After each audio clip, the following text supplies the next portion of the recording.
Hi, everyone. I'm Bobby, part of the investment team at Visionaries Club. Very nice to see all of you in person today, some of you at least. Some are outside now, I think, networking, which is also fantastic. And I'm very excited to introduce you today to David, who's co-founder and CEO of Pledge. And we're going to talk about climate tech and its impact on the ongoing climate crisis. So Pledge is a software platform that helps businesses to understand and manage the climate impact of their supply chain. It also helps them to procure carbon removal offsets through a marketplace. Before Pledge, the team were amongst the earliest employees at Revolut and co-founded UK neo-broker Freetrade. They're applying their experience building businesses in highly complex and regulated industries to the carbon market with the mission to help remove gigatons of carbon from the atmosphere. Amazing. We led Pledge's seed round in September 2021, together with Chris Sacker's fund, Lower Carbon Capital, and worked closely with David and the team ever since. So David, everyone talks about sustainability and the ongoing climate crisis. We know how important it is that businesses drastically reduce their emissions. But to be honest, it feels like most companies are still lagging when it comes to taking meaningful action. Why do you think that's the case? So it's true that a lot of businesses, especially SMEs and mid-market companies, are still lagging behind in terms of taking climate action. And the sad truth is because there's no obligation for them to do so at this point in time. When you hear or read in the press about all these upcoming regulations and so on, be it CSRD coming up in Europe by 2024, or the proposed SEC rules for climate disclosure, this is all coming up in the outer years, so there's no real urgency as of today. Another sticking point is with the majority of emissions of companies being in their supply chain, with roughly 80 to 90% for B2C companies, there's an enormous amount of resources that need to be allocated to dig that data from dozens of suppliers, which obviously deters companies to start taking action. That said, I think on the bright side, we see today that there's already a third of global market cap, which has set some form of climate targets by mid-century, in line with typically SBTi guidance. So it's trending in the right direction. That's good to hear, but you mentioned a lot of those costs, difficulties, and constraints, which are definitely still there. And I guess that begs the question, why should sustainability actually be on the agenda for a profit-maximizing organization right now? So simply put, because they'll eventually have to. So the earlier you start, the better off you'll be, and you can position yourself as a front runner. So it's not a question of if this shift from voluntary climate action to mandatory one will happen, but rather a question of when. And if you think about, since we spoke about fintech, another highly regulated and highly complex industry like financial services, what we saw when PSD2 and open banking regulations came about in 2018 in the UK, you saw essentially 3 stages of maturity. When the first stage, it's a bit the Wild West. Companies are staying a bit on the sideline. They don't want to take action. They see greenwashing flags everywhere. So that's probably what's happened up to today. And now we're in a phase where, while you don't have yet regulations enacted and implemented, you have best practices being developed. So you have some form of guidance, either developed by industry bodies rallying together, or governments publishing their regulation for consultation. So businesses have more confidence, and you have some forward-thinking ones who start to take action. And then the last step is when these regulations are actually enacted and implemented. So like we mentioned, CSRD or the SEC rules. And this is where you'll see consensus being reached and maturity thrive, essentially.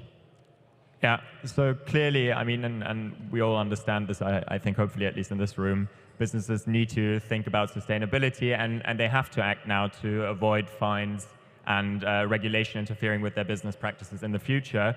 But is there also a way that businesses can really profit from embracing sustainability and doing more than what is just needed? So short answer, yes. While it's true that most businesses have the bias that kicking off a sustainability journey is synonym of costs, there's actually returns that can be generated over time. And to give you one example, think about a large company that has set a net zero target. This has repercussions on all their suppliers who essentially have to start abiding to certain sustainability requirements.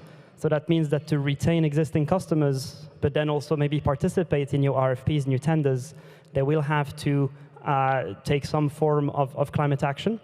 And I think we're seeing it today in the UK, for example, with the NHS. They have a roadmap where they want over time all their suppliers to have certain sustainability targets, with the most stringent one being net zero target by 2050.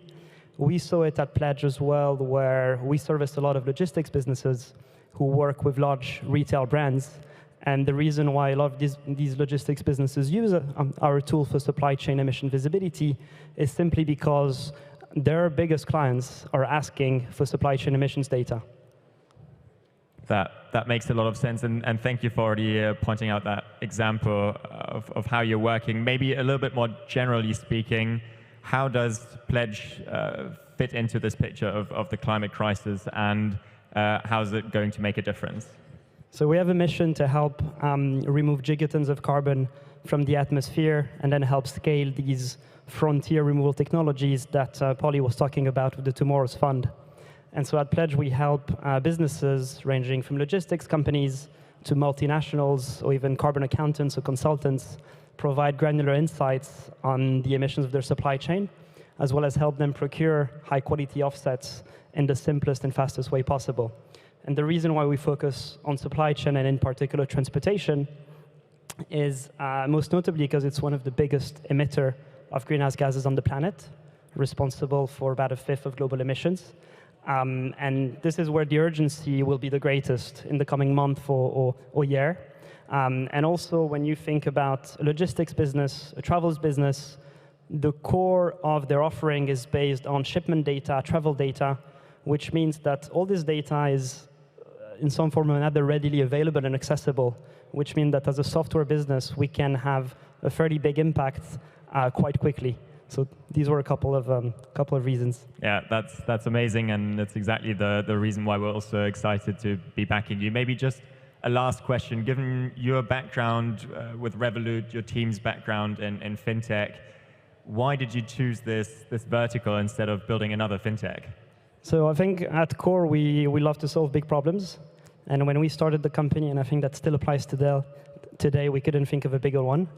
But also, the more we looked into the space, the more parallel we saw with financial services, especially with some of the companies we've helped build in payments like Revolut, or that my co-founder has established in the capital market space with free trade, where if you think about the procurement of carbon offsets today, it's a very opaque process, lots of intermediaries, and you don't really know what happens under the hood. It's still in the manual analog world, which probably was the case also for placing orders for stocks, for example, on financial markets until a couple of years ago.